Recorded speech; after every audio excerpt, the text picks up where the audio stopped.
I'm Elia Haber for the Beirut Banyan. Today is Thursday.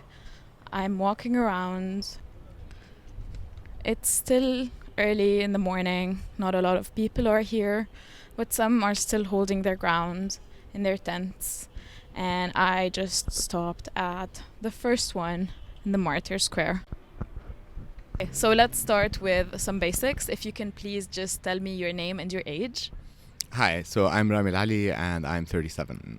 So Rami, why are you here today?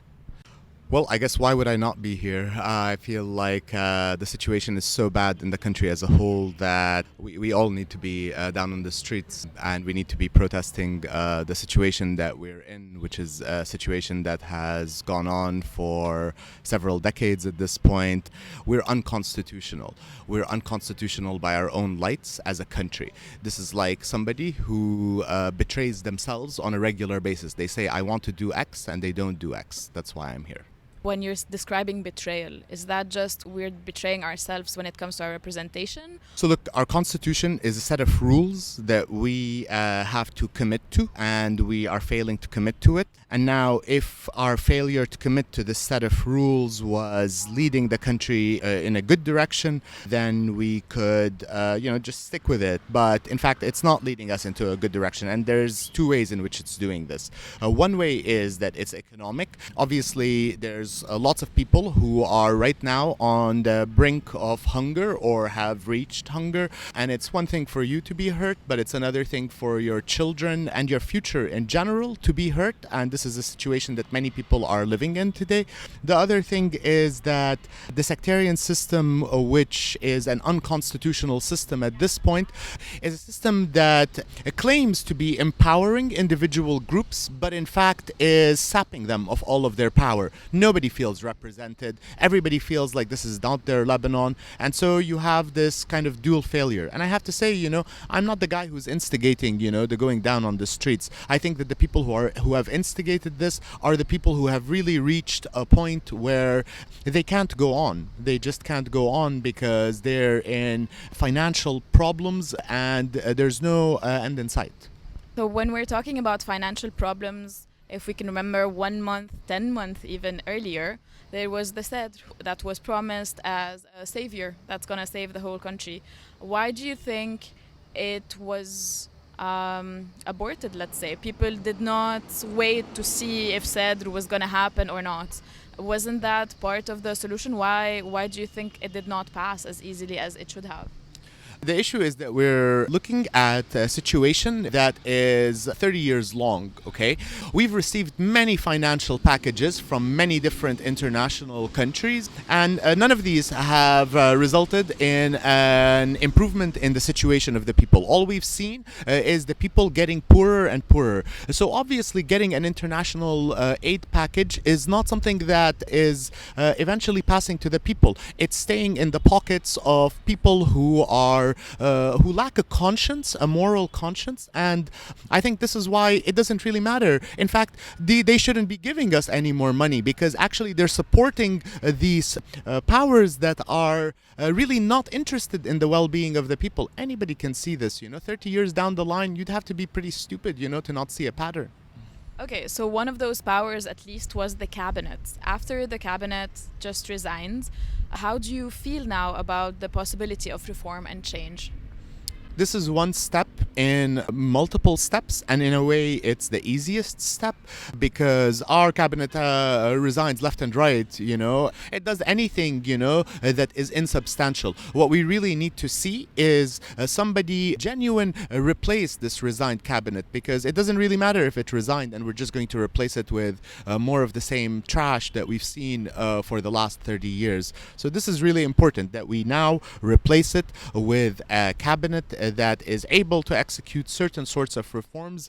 Primary amongst them are economic reforms, an economic plan that is actually a feasible plan to stop the destruction of this country's resources, and finally to separate the judicial system from this corrupt government so that we can actually fight the corruption. You can't be at the same time the guilty one and the judge on whether you're guilty or not. So talking about this future cabinet that you are putting so much faith in to hopefully put some reforms in, Would you be okay that that cabinet would contain, let's say, the same prime minister? I don't trust our politicians or our government to do anything that's right at this point. And I'm happy that the people are angry and upset. If there is going to be pressure on them to do the right thing, it's not going to come from them because they've shown repeatedly that they lack a moral conscience. And this is not something insignificant. Look, it's not that I think that they're beyond redemption, but I don't think that if they're going to reform themselves, this reformation is going to come from them. Saad al-Hariri, he's lost trust multiple times. In fact, he was never adequate for his job at all. If he had, more faith in himself, he would have said, look, my dad's path wasn't my path. I should have never just taken this on. He's clearly not a political figure. So let's say the people who are brought in the new cabinets in some way are actually representative of what you think is change. How do you feel about Riyad Saleh staying in place? So look, I just want to push the emphasis away from people and towards action plan, okay? It doesn't really matter in the end who the people are. Why I say we don't need or we don't want Saad al-Hariri or, whoever of this old crowd is because these people have shown repeatedly that they're not trustworthy people. What we need today is not a certain alternative person. What we need is a plan that is being enacted by people who are trustworthy. And to me, all the old crowd is all the old crowd. I prefer not to even, play the game of even naming them. I think they all need to be out. What's your perspective on the violence that happened the day of the resignation, a couple of hours before that?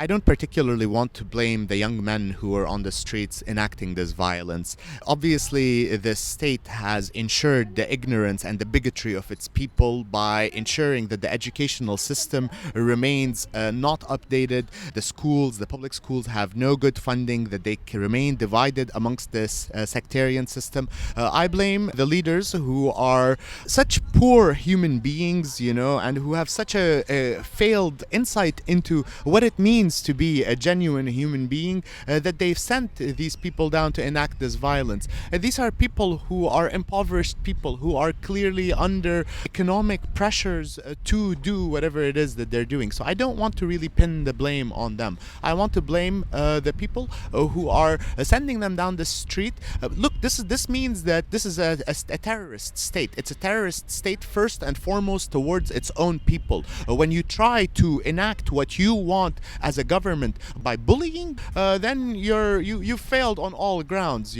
I mean, all I can say is that it's great that Hariri resigned at the moment that he did, because certainly spirits were at an all-time low when we first got attacked at the ring and then had to see our friends who were at downtown have their tents burned and have to flee in fear of people who are, in the end, you can't even blame it on them because they're just ignorant and oppressed themselves. In fact, we're first and foremost fighting for people like them. So yeah, that's I guess how I feel about it. How do you get your news, and how do you feel about those different channels or different methods by which you get your news? It's kind of hard to say that what's news and what's not news. Look, I'm a pretty technologically savvy person, so most of my information comes from the internet. It doesn't come from TV. When I hear about what happened on TV, I hear it via the internet. Yeah, so that's what I want to say. Do you want me to go into more details? I mean, why do you prefer the internet over the TV in such a crisis that is so local? Like, it's not an international crisis. It's such a Lebanese crisis, and we have 6, 7, maybe 10 channels that are local. Why would you not go through that first? To use Twitter and to use Facebook is to get perspectives from individuals, because as long as you're connected to people who are themselves politically engaged, and I am, then I'm not getting reports from international media. The international media is deeply failing to cover any of this to any extent of accuracy. What I am getting information from is the people who are on the streets. When I'm not on the street myself, I'm getting it from the people who are on the street, and they're posting. This is how I'm using the internet. I'm not using the international media's internet. Okay, let's flip it around. When something is happening on the street and you are on the street, how would you communicate that? So I guess the most rapid way we're sending out information is using WhatsApp groups. That's the most rapid way, and then I think people are using Twitter to send quicker and smaller messages when things get really big. You know, I will use Facebook. Yeah, I'm not on Instagram. Okay, that's fair. My last question would be, if you were to look back on this in a year, what do you think will be the most memorable of this moment in our history? I hope the most memorable moment will be when we have reformed, when we have a constitutional state. I hope that we reach our end goal. I can't aim for anything less than that we reach our end goal, because it's a prerequisite of us reaching our end goal that I aim for our end goal. So that's what I would do. Elia Haber, signing off from Martyrs Square for the Beirut Banyan.